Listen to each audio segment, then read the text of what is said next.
नमस्कार दोस्तों, मैं श्रेयस मोदगिल आपका स्वागत करता हूँ मेरे channel story telling with Shreyas में।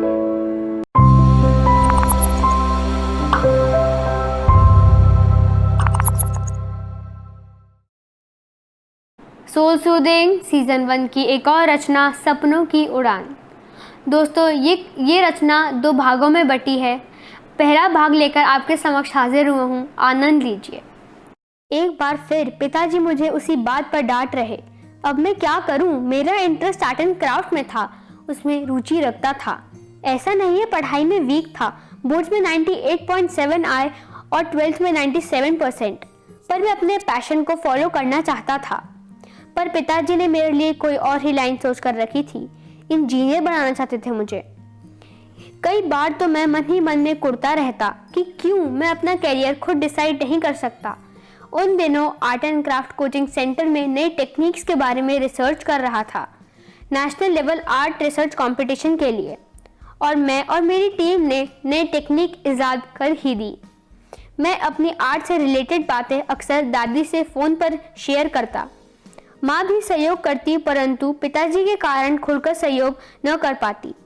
अब कंपटीशन से ऊपर ओम लिखकर नीचे दी हुई चीज़ें भरने लगा। अंत में आते आते पेरेंट्स सिग्नेचर, एक यही विकल्प था जो मैं नहीं चाहता था। रात को किचन में माँ के पास गया और फॉर्म दिखाया। मैं डरा हुआ था।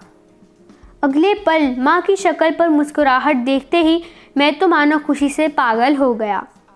अब कंपटीशन जीतने में मेरे मनोबल के साथ मेरी माँ का आशीर्वाद भी था। फॉर्म जमा कराने गया तो बहुत लंबी लाइन लगी थी। बच्चों की तादाद देखकर मेरा मनोबल डगमगा गया। साथ में चेयर पर बैठ गया। कॉन्फिडेंस था, पर सोच रहा था कि कहीं मेरी डिज़ाइन टेक्निक्स इन सबके सामने फीकी तो नहीं पड़ जाएंगे।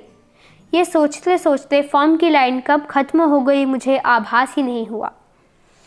अपना फॉर्म जमा कराने के बाद अपने घर की ओर निकला।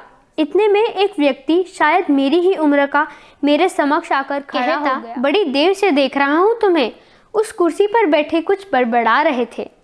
मैंने उसे अनसुना करने की कोशिश करी, पर मेरे पास कोई वजह नहीं थी।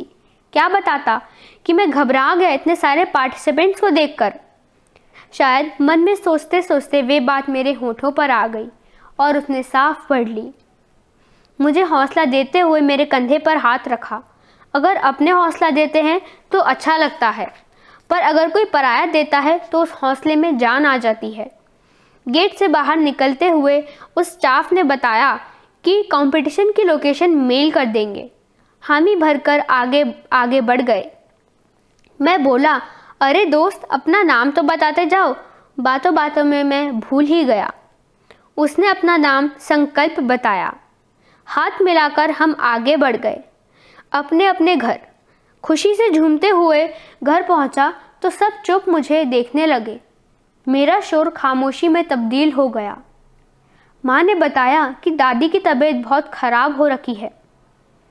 हमें उदयपुर उनके पास जाना होगा। शायद वक्त बहुत कम है।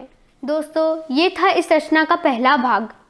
उम्मीद है ये कहानी आपके दिल तक ज़रूर पहुंची होगी। अगला भाग लेकर जल्द ही आऊँगा। तब तक के लिए नवरात्रों की हार्दिक शुभकामनाएं।